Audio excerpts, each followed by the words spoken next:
Hello YouTube, it is Chris here, and you undoubtedly have heard we're about to do a 30-day survival challenge. And if you haven't heard about that, you need to stop watching this video and go check out the latest video we just did. It literally says 30 days in the wild, do a survival challenge. Go watch that video. It's going to be up in the right hand corner. But if you've seen that video, stay tuned.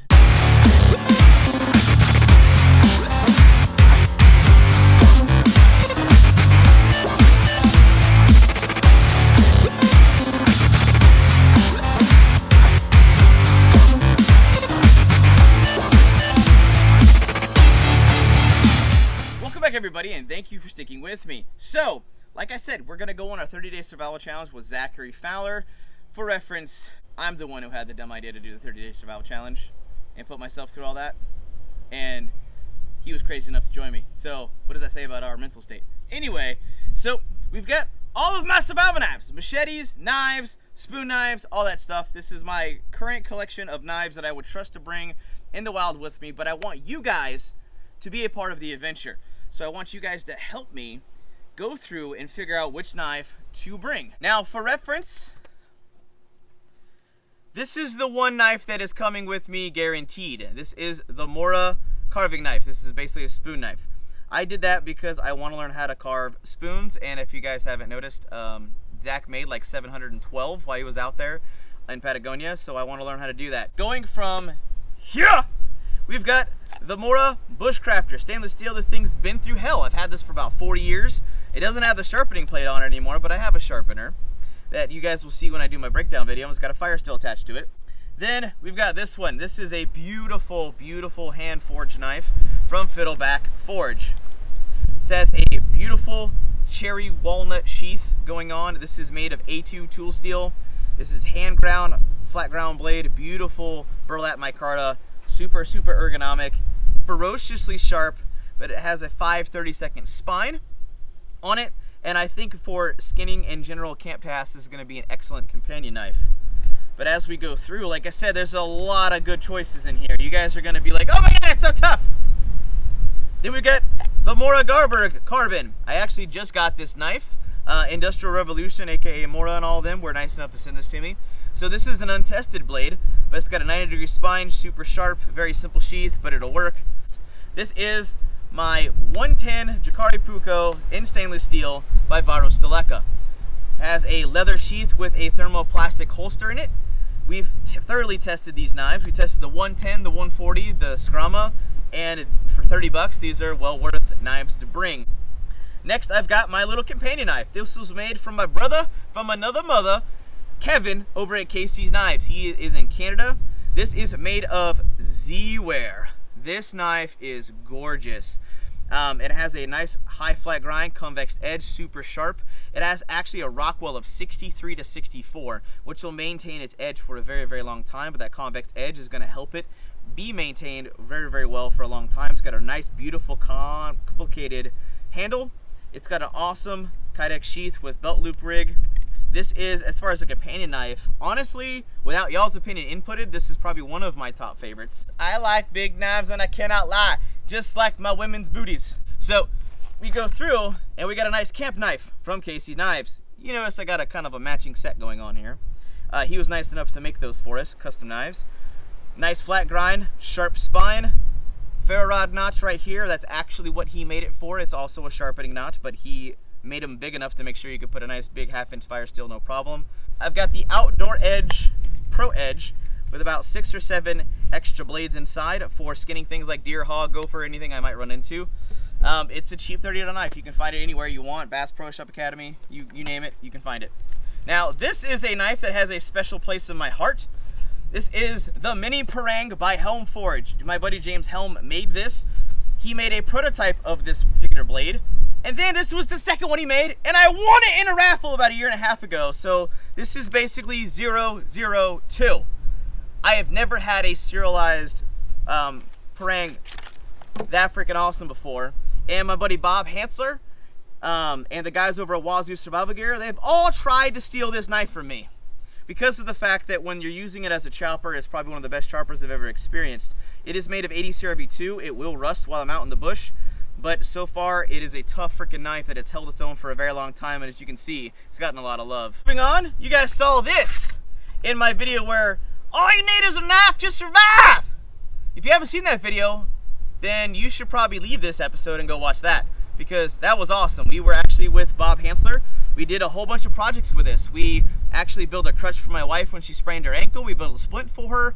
We actually built a Paiute deadfall trap. We built tongs. We built a lot of tools with this one knife. So the Condor Atrox, even though that wasn't designed to be a Atrox review, turned into an Atrox review.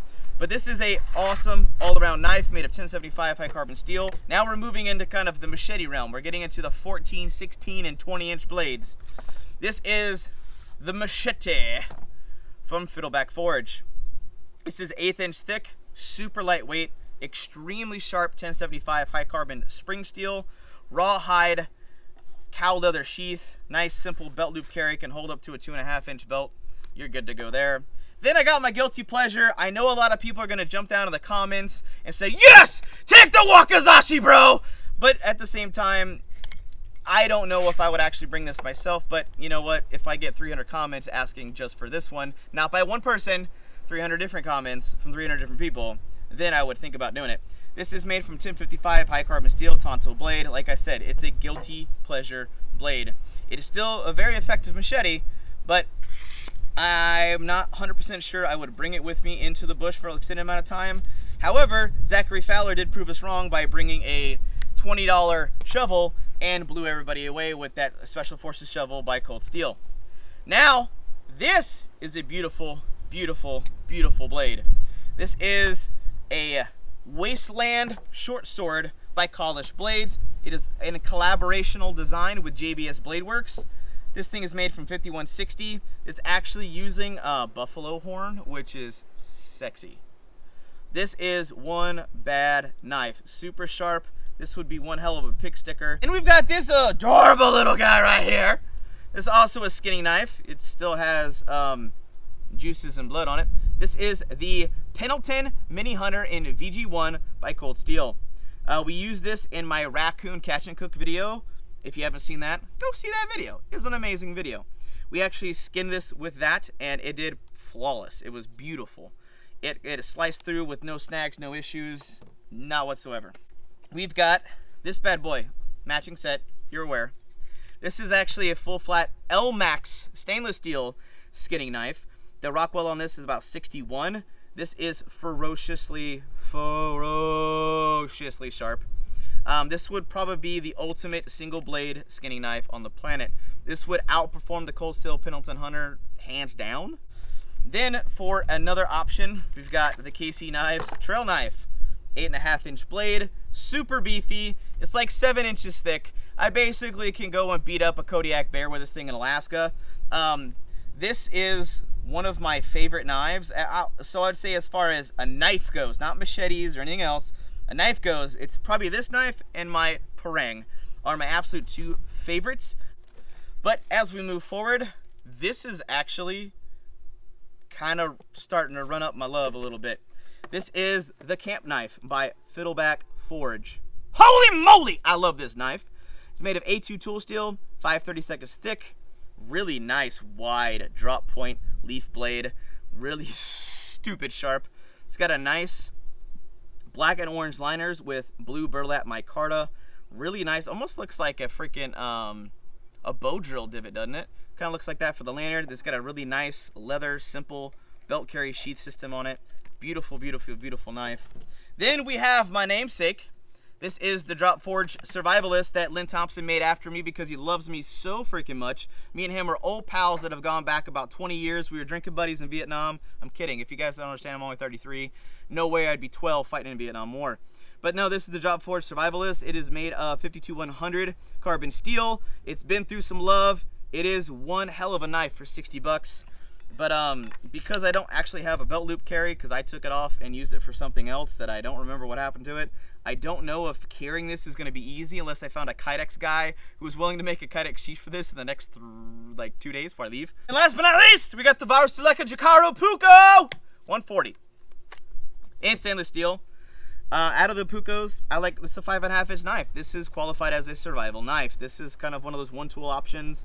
that won't do chopping. I mean, this thing is tiny compared to a big, huge chopping knife, but it'll get the job done. We proved it would get the job done. It'll do everything you need it to. Really nice leather sheath, belt loop carry, nice slim profile, very, very lightweight. That just about does it for this overview, the knives, and I said, the spoon knife, definitely coming with me, but I don't know on the rest of them. I would say a fair guess for you guys to pick for me, I'd say go in the comments and pick 2. If you think I could get away with 1, do that. But I'm open to picking like basically 1 monster knife and then kind of like a companion knife. I think that would be fair for the 30-day challenge. But I definitely want to hear from you guys. Drop down in the comments, let me know what knives I should bring. But that just about is for now. If you guys enjoyed this episode, if you want to big thumbs up, give us some love. Like, share, and subscribe. Give us some support for that 30-day challenge. It's coming soon. Love you guys. I'm out.